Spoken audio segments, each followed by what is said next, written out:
ఆ వ్యక్తి నీచాతి నీచమైన స్వభావాన్ని తెలియజేస్తుంది. రాజకీయంగా ప్రూడెంట్ కాదు, రాజకీయంగా ప్రత్యర్థులకు ఆయుధాలు ఇవ్వడానికి మాత్రమే ఉపయోగపడుతుంది. సార్ ఏపీ బీజేపీ చీఫ్పై వేడిన ఉత్కంఠ, ఎవరికి ఈ పగ్గాలు దక్కనున్నాయి? రేసులో పలువురు సీనియర్లని పురంధేశ్వరు కేంద్రం కీలక బాధ్యతలు ఇస్తారని మరొక వాయిస్ వస్తున్న నేపథ్యం, ఎందుకు ఈ తాత్సారం? ఇంకా సమయం ఆసన్నం అవ్వలేదా ఆంధ్రప్రదేశ్లో ఏపీ బీజేపీ అధ్యక్షుడు?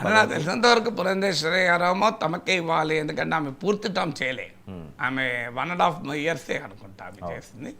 సో నాకు పూర్తి టర్మ్ ఇవ్వలేదు. అలాగే మీకు క్యాబినెట్ కేంద్ర మంత్రి మండలి కూర్పుల్లో మనందరికీ తెలుసు, మంత్రి పదవుల్లో సామాజిక సమీకరణలు ఉంటాయి. మనం బయటికి చెప్పకపోయినా ఇది బహిరంగ రహస్యమే కదా. సో కులాల లెక్కలేసే కదా ఇస్తారు.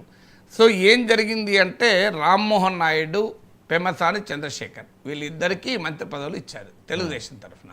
దాంతో సీఎం రమేష్ పురంధేశ్వరికి ఎఫెక్ట్ అయింది. సో ఎందుకంటే అక్కడ సామాజిక వర్గాలు ఒకే సామాజిక వర్గానికి ఇవ్వలేం కనుక. సో దాంతో శ్రీనివాస్ వర్మ అడ్వాంటేజ్ అయ్యాడు. దాంతోపాటు 2 తెలుగు రాష్ట్రాల్లో కూడా బీజేపీకి ఒక డైలమా వచ్చింది. పార్టీని లాయల్గా ఉన్న సంఘ్ ఆర్ఎస్ఎస్ నుంచి వచ్చి ఐడియాలజికల్ లాయల్టీ ఉన్న వాళ్ళు ఉన్నారు, కొత్తగా పార్టీలో చేరిన వాళ్ళు ఉన్నారు. తెలంగాణలో ఈటల రాజేందర్, డీకే అరుణ ఇందుకు ఉదాహరణ, ఆంధ్రప్రదేశ్లో పురంధేశ్వరి, సీఎం రమేష్ అందుకు ఉదాహరణ. సో ఇటువైపు కిషన్ రెడ్డి, బండి సంజయ్, అటువైపు శ్రీనివాస్ వర్మ. సో అప్పుడు పార్టీ బహుశా ఒక డిసిషన్, ఆర్ఎస్ఎస్ ఒత్తిడే కావచ్చు, పార్టీ ఒక నిర్ణయం తీసుకొని ఐడియాలజికల్ లాయల్టీ ఉన్న వాళ్ళకే మంత్రి పదవులు ఇచ్చారు తెలుగునాట. మీరు గమనిస్తే ఇక్కడైనా అక్కడైనా బయట నుంచి వచ్చిన వాళ్ళని పక్కకు పెట్టారు. సో ఇది ఈ కారణాల రీత్యా పురంధేశ్వరి ఎఫెక్ట్ అయ్యారు. సో ఆమె మన్మోహన్ సింగ్ ప్రభుత్వంలో కూడా మంత్రిగా పనిచేశారు. మంత్రిగా పనిచేయడమే కాదు, మంచి పేరు కూడా తెచ్చుకున్నారు. వెరీ ఎఫిషియెంట్ మినిస్టర్గా కూడా మన్మోహన్ సింగ్ చేత కూడా అభినందనలు పొందినటువంటి వ్యక్తి. అందులో ఎన్టీ రామారావు కూతురు, కానీ నార్మల్గా అయితే కావాలి. సో ఈ డిఫరెంట్ స్ట్రాటజీస్లో భాగంగా కాలేదు. అందువల్ల నేను కేంద్ర మంత్రి కాలేదు, ఇప్పుడు ఈ పదవి కూడా తీసేస్తే ఎలా అనేది ఆమె వైపు నుంచి వస్తున్న అభ్యంతరం అనేది మన భాషలో చెప్పాలంటే రాజకీయ వర్గాల బొగట్ట, విశ్వసనీయ వర్గాల ద్వారా తెలుస్తున్నది. ఇక ఎవరు కావాలి అనే దాంట్లో రకరకాల లెక్కలు ఉన్నాయి. మీకు ఈ లెక్కల్లో మళ్ళీ సామాజిక సమీకరణలు వస్తాయి కదా. మొదట్లో బీజేపీ రాష్ట్రం విడిపోయాక కాపు ఫ్యాక్టర్ను తీసుకుంది. ఎందుకంటే అందరికీ తెలుసు, మన ఆంధ్రప్రదేశ్లో పవన్ కళ్యాణ్ అసెంబ్లీలో చెప్పాడు కదా, తెలంగాణ వాళ్ళకు మా రాష్ట్రం అన్న భావన ఉంటుంది, మన ఆంధ్రప్రదేశ్ వాళ్ళ కుల భావన ఎక్కువ అని.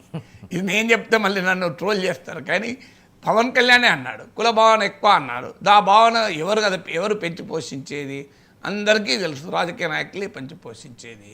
మీరు డాలాస్లో బాలకృష్ణ సినిమా రిలీజ్ అయినా ఎవరు కార్లు తీస్తారో మనందరూ తెలియదా? సో ఇవన్నీ తెలిసిన వేరే టానాలు ఆటాలు ఎందుకు విడిపోయాయి మనకు తెలియదా? ఇవన్నీ తెలియదా? టానా లీడర్షిప్, ఆటా లీడర్షిప్ పేర్లు చూస్తే తెలిసిపోతుంది. అమెరికాలో ఇంటి పేర్లు కూడా ఉంటాయి కనుక ఈజీగా తెలుస్తుంది కులం పేర్లు.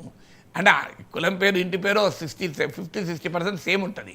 ఇంటి పేరు పడి కులం పేరు చెప్పచ్చు. సో మరి టానా, అందువల్ల అట్లాంటిక్ పసిఫిక్ మహాసముద్రం వరకు కూడా ఇదే గోళ. ఈ కులం గోలే, వేరే గోళ. ఆంధ్ర కులం గోళ కృష్ణా గోదావరి తీరాల నుంచి పసిఫిక్ మహాసముద్ర తీరం వరకు ఆంధ్ర కులం గోళ పాకింది. సో అందువల్ల మనం ఓపెన్గా మాట్లాడుకోవాలి. కమ్మాసు తెలుగుదేశం వెనకాల, రెడ్లు జగన్ వెనకాల, బ్రాడ్గా అందరు కమ్మలు టీడీపీ వాళ్ళు ఉంటారని అనడం, అందరు రెడ్లు వైసీపీలో ఉంటారని అనడం, కానీ బ్రాడ్గా మాత్రం ఈ సమీకరణ ఉంటుంది. సో ఈ సమీకరణ ఉన్నప్పుడు ఏం జరుగుతుంది? అందువల్ల కాపులు ఒకరు మిగిలిపోయారు. కాపులు నిజంగానే న్యూమరికల్గా స్ట్రాంగ్, ఆంధ్రప్రదేశ్లో ఒక 30-40 సీట్లను ఇన్ఫ్లుయెన్స్ చేయగలిగే శక్తి సామర్థ్యాలు ఉన్న వాళ్ళు, అయినా కూడా ఆంధ్ర రాజకీయాల్లో వాళ్ళకు రావాల్సిన గౌరవం రాలేదు. ఇది వాస్తవం. అది సో ఎన్టీ రామారావు పార్టీ పెట్టేంత వరకు కమ్మల్లో కూడా ఈ ఆవేదన ఉండేది. కాంగ్రెస్ రాజకీయాల్లో కమ్మాలకు స్థానమే లేదు కదా. ఇప్పుడు జగన్మోహన్ రెడ్డి అయితే కమ్మాలని పేరు పెట్టి తిట్టే దశకు వచ్చారు కదా. సో అందువల్ల ఈవెన్ రాజశేఖర రెడ్డి టైంలోనైనా, ఇప్పుడు ఒక తూర్పుగోదావరి జిల్లా తీసుకుంటే రాజశేఖర రెడ్డి టైంలోనో మండపేట, గోదావరి జిల్లాల్లో ఒక కమ్మాస్కు టికెట్లు ఇచ్చి గెలిపించుకున్న సందర్భాలు ఉన్నాయి. కానీ జగన్మోహన్ రెడ్డి మొత్తం తూర్పుగోదావరిలో ఒక్కరికి కమ్మ వాళ్ళకి ఇవ్వలేదు. సో అందువల్ల అంత కాస్ట్ పోలరైజేషన్ అనేది ఆంధ్ర రాజకీయాలు ఉంటుంది. అందువల్ల బీజేపీ మొదలు కాపులను దగ్గరికి తీస్తే ఉపయోగపడుతుంది అనుకొని కన్నా లక్ష్మీనారాయణ, సోమ్ వీర్రాజు మీరు ఇలా ఆలోచించింది మీకు గుర్తుంటే. అవును. కానీ తర్వాత ఏం జరిగింది అంటే పవన్ కళ్యాణ్ రంగప్రవేశం చేశారు. ఇప్పుడు కాపులను దగ్గర తీయాల్సిన అవసరం లేదు. తీసి పవన్ కళ్యాణ్కు పోటీగా ఒక నాయకుని తయారు చేయడం అసలే అవసరం లేదు. అందువల్ల ఇప్పుడు ఎవరికి అన్నప్పుడు మళ్ళీ పురంధేశ్వరిని తీసుకొచ్చారు. సో పురంధేశ్వరి ఇప్పుడు కూడా మళ్ళీ ఎవరిని పెట్టాలి, సో ఏ సామాజిక వర్గాన్ని పెట్టాలి, ఏ నాయకునికి పెట్టాలి అనేది లెక్క. ఇక ఆంధ్రప్రదేశ్ బీజేపీలో ఇంకో డైమెన్షన్ కూడా ఉంది. ఆ డైమెన్షన్ చంద్రబాబు నాయుడు అనుకూల వ్యతిరేక వర్గాలు. మనందరికీ తెలిసి ఇది వెంకయ్య నాయుడు, ఖమ్మంపాటి హరిబాబులు, విష్ణుకుమార్ రాజులు, వీళ్ళంతా కొద్దిగా చంద్రబాబు నాయుడుకి అనుకూలము. సోమ్ వీర్రాజు, జీవీఎల్ నరసింహారావు, విష్ణువర్ధన్ రెడ్డి, వీళ్ళంతా చంద్రబాబు వ్యతిరేకం. ఆ నలుగురు అనే ఆ రోజుల్లో అనేవాళ్ళు. సో జీవీఎల్ నరసింహారావు, సోమ్ వీర్రాజు, విష్ణువర్ధన్ రెడ్డి, సునీల్ దేవదార్ ఆయన కేంద్ర పరిశీలకుడు, వీళ్ళందరినీ ఆ నలుగురు అనేవాళ్ళు. సో అందువల్ల ఈ వర్గాలని కూడా బ్యాలెన్స్ చేయాలి. సో ఈ డైమెన్షన్స్లో ఉన్నప్పుడు చాలామంది అడుగుతున్నారు. ఈ మధ్య కాలంలో ఇంకో వాదన ఏంటంటే బీసీలను కూడా చెయ్యాలి అని. సో ఈ రాజకీయపరమైన క్యాలిక్యులేషన్స్ వీటిలో మీకు బీసీ చేయాలంటే ఇప్పుడు సత్యకుమార్ యాదవ్ ఉన్నాడు, కానీ ఆయన మంత్రిగా ఉన్నాడు ఆల్రెడీ. అవును. ఇప్పుడు మన ఆయన పార్టీ అధ్యక్షుడిగా చేస్తే మంత్రిగా వేరే వాళ్ళని చేయాలి. సో ఇలాంటి క్యాలిక్యులేషన్స్ అన్నీ ఉన్నాయి. పోటీలో మీకు ఉత్తరాంధ్ర నుంచి మాధవ్ లాంటి వాళ్ళు, సీఎం రమేష్ లాంటి వాళ్ళు, మీకు ఇలా రకరకాల మంది విన్నారు. సుజనా చౌదరి పేరు ఒకటి బలంగా వినపడుతుంది. సరే, ఆ మధ్యన కిరణ్ కుమార్ రెడ్డి పేరు కూడా వినిపించింది. కిరణ్ కుమార్ రెడ్డి పేరు వినపడగానే తర్వాత ఆగిపోయింది. ఇప్పుడు కిరణ్ కుమార్ రెడ్డి ఇప్పుడు కొత్తగా ఆయన మళ్ళీ 2024 ఎన్నికల తర్వాత మీకు కిరణ్ కుమార్ రెడ్డి మళ్ళీ కనిపించడం లేదు చూడండి. సో కానీ ఇప్పుడు సుజనా చౌదరి పేరు ఒకటి బలంగా వినపడుతుంది. సుజనా చౌదరి కొన్ని అడ్వాంటేజ్ ఏంటంటే ఇప్పుడు బీజేపీ వ్యూహం ఎలా ఉంటుంది, 2 రకాలుగా ఉంటుంది. బీజేపీ ఏ పరిస్థితులైనా తనకు అనుకూలంగా రాజకీయం ఎలా ఉండాలో ఆలోచిస్తుంది. సో మీకు తెలుగుదేశం పార్టీ పట్ల ప్రజల్లో అనుకూలత ఉంటే, అంటే వ్యతిరేకత, అసంతృప్తి పెరగక జగన్మోహన్ రెడ్డికి అడ్వాంటేజ్ వచ్చే పరిస్థితి లేదనుకోండి, టీడీపీతో కలిసి ఉండడం వల్ల లాభపడాలని చూస్తుంది. అప్పుడు చంద్రబాబు నాయుడుకు ఇబ్బంది లేని తెలుగుదేశం పార్టీతో స్మూత్గా సమన్వయం చేసుకోగలిగిన నాయకుడు ఉండాలి. ఆ విషయంలో సుజనా చౌదరిని మించిన వారు లేరు. సుజనా చౌదరి ఈవెన్ బీజేపీతో విడగొట్టుకోవడానికి కూడా వ్యతిరేకించాడు. నాకు తెలిసినంతవరకు 2019కి ముందు బీజేపీ ఎన్డీఏ నుంచి వెళ్ళిపోకూడదు అని చంద్రబాబు నాయుడు దగ్గర బలంగా వాదించిన నాయకుల్లో సుజనా చౌదరి వారు. సుజనా చౌదరి మనకు పబ్లిక్ లైఫ్లో పబ్లిక్గా ఈ మధ్య కాలంలో బయటికి వచ్చి కనబడచ్చు, కానీ చాలా ఏళ్ళుగా తెలుగుదేశం పార్టీ ఇంటర్నల్గా ఆ పార్టీకి చాలా అండాదండ లాంటి నాయకుడు. అవును. సో ఆయన భాషలో చెప్పాలంటే ఒకసారి అన్నాడు, జెండాలు మోసిన వారిని పట్టించుకోరా అంటే, జెండాలు మోసిన వారిని పట్టుకోవాలి, ఆ జెండాలు సమకూర్చిన వాళ్ళని కూడా పట్టుకోవాలి కదా. జెండా ఎవడో సమకూర్చునే కదా మోసేవాడు మోసుకునేది. సో అందువల్ల జెండాలు మోసేవారు ఉండాలి, ఆ జెండాలు సమకూర్చే వాళ్ళు కూడా ఉండాలి కదా. సో ఆ జెండాలు సమకూర్చే వాళ్ళలో సుజనా చౌదరి చాలా కీలకమైన వ్యక్తి. ఆ జెండాలను ఆర్డర్ ఇచ్చి కరెక్ట్గా కుట్టారా లేదా చూసి పట్టుకొచ్చి, సో జెండాల కావాల్సిన నిధులు సమీకరించి ఇవన్నీ. అందులో 5 ఏళ్ల పాటు చంద్రబాబు నాయుడు అధికారంలో లేనప్పుడు చంద్రబాబు నాయుడు తెలుగుదేశం నాయకుల్ని, చంద్రబాబు నాయుడిని ఈడీలు, సిబిఐలు రాకుండా కేంద్రంతో సమన్వయం చేసిన నాయకులు కూడా సుజనా చౌదరి కీలకం. సో అందువల్ల సుజనా చౌదరికి ఆ రకమైన గుర్తింపు ఉంది. తర్వాత సుజనా చౌదరికి ఉన్న అడ్వాంటేజ్ కూడా ఏంటంటే is acceptable to all cost. ఆయన సామాజిక వర్గం ఏదైనా ఆ సామాజిక వర్గం వల్ల వ్యతిరేకత మూటగట్టుకున్న నాయకుడు కాదు. సామాజిక వర్గం ఉండడం వేరు, సామాజిక వర్గం పట్ల వ్యతిరేకత. ఇతర సామాజిక వర్గాల్లో వ్యతిరేకత లేదు.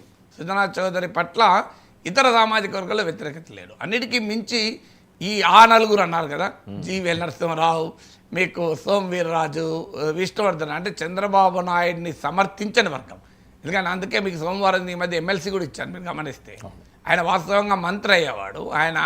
ఆయనకు ఆ రాజమండ్రి రూరల్ అడిగాడు, అది బుచ్చయ్య చౌదరి ఉండగా ఆయనకి ఇవ్వలేకపోయారు. అనపర్తి అడిగితే ఆయనే పోలే, ఆడ కార్యకర్తకు అన్యాయం జరగద్దని పోలే. వాస్తవానికి అది కార్యకర్తకు అన్యాయం జరిగింది. తెలుగుదేశంలో బీఫారం తీసుకున్న నాయకుడు బీజేపీ అభ్యర్థిగా గెలిచాడు. వాస్తవంగా సోమవీరాజు అక్కడికి పొయ్యి ఉంటే ఆయన మినిస్టర్ అయ్యాడు. సత్యకుమార్ యాదవ్ ప్లేస్లో సోమవీరాజు మినిస్టర్ అయ్యాడు. సోమవీర్ రాజు బీజేపీ అంటే ఏమో తెలియనప్పుడు రాజమండ్రి జెండా పట్టుకున్నది ఆయనే. సో ఆయన కూడా పురంధరేశ్వర్ వచ్చి ఆయనను పక్కకు పడేసిండ్రు. సో అలా మీకు ఆ వారి మనోభావాలు, ఎందుకు ఇదంతా హిస్టరీ చెప్తున్నారంటే వారి మనోభావాలకు బీజేపీ అనేది లాయలిస్టులను పూర్తిగా వారి ఒపీనియన్స్ పక్కకు పెట్టదు. అందువల్ల అందరికీ యాక్సెప్టబుల్. అటు బీజేపీలో ఉన్న చంద్రబాబు నాయుడు అనుకూల వ్యతిరేక వర్గాలకు కూడా ఆమోదయోగ్యుడు సుజనా చౌదరి. ఒకవేళ రేపు టీడీపీ దెబ్బతినే పరిస్థితి వస్తే బీజేపీకి 2 ఆప్షన్స్ ఉంటాయి. మీరు గమనించండి, సొంతగా పార్టీ పెంచుకోవాలన్నప్పుడు ఏడీఎంకేతో కలిసింది. ఇప్పుడు సొంతగా పార్టీ పెరగడానికి కన్నా కూడా సీట్లు పెంచుకోవడం ముఖ్యం అనుకున్నప్పుడు మళ్ళీ కలిసింది. ఆంధ్రప్రదేశ్లో కూడా అదే పరిస్థితి. మీరు చూడండి, టీడీపీతో దారాలు మూసేసి అన్నారు, మళ్ళీ కలిశారు. సో బీజేపీ ఒక ఆలోచన ఏంటంటే చంద్రబాబు నాయుడు పాలన పట్ల అసంతృప్తి లేక, వ్యతిరేకత రాక 2029 వరకు కూడా టీడీపీ పట్ల అనుకూల పవనాలుంటే టీడీపీతో స్మూత్ రిలేషన్స్ ఉండటానికి సుజనా చౌదరి ఉపయోగపడతాడు. ఒకవేళ టీడీపీ పట్ల వ్యతిరేకత వచ్చి చంద్రబాబు నాయుడు ప్రభుత్వం పట్ల అసంతృప్తి వెలిగితే ఆ అసంతృప్తిని జగన్ వైపు పోయే అవకాశం కూడా ఉంటుంది.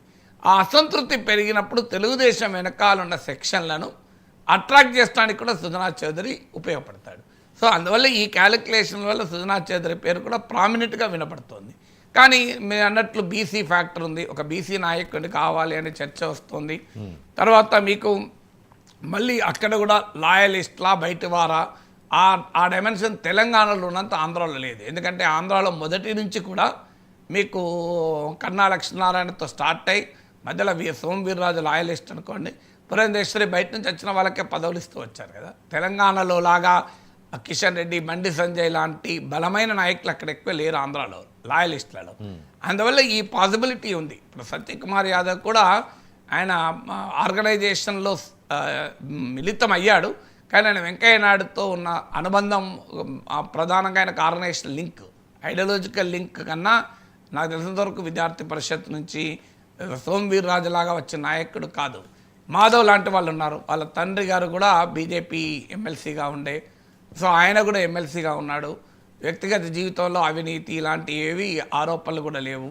సో అందువల్ల అలాంటి నాయకులు కూడా పోటీలో ఉన్నారు. ఇలా రకరకాల డైమెన్షన్స్, సామాజిక డైమెన్షన్స్, గ్రూప్ డైమెన్షన్స్ ఇవన్నీ ఉన్నాయి. సో అందువల్ల సుజనా చౌదరి పేరైతే ప్రామినెంట్గా వినబడుతోంది. కానీ ఎనీథింగ్ కెన్ హ్యాపెన్ లాస్ట్ మినిట్లో.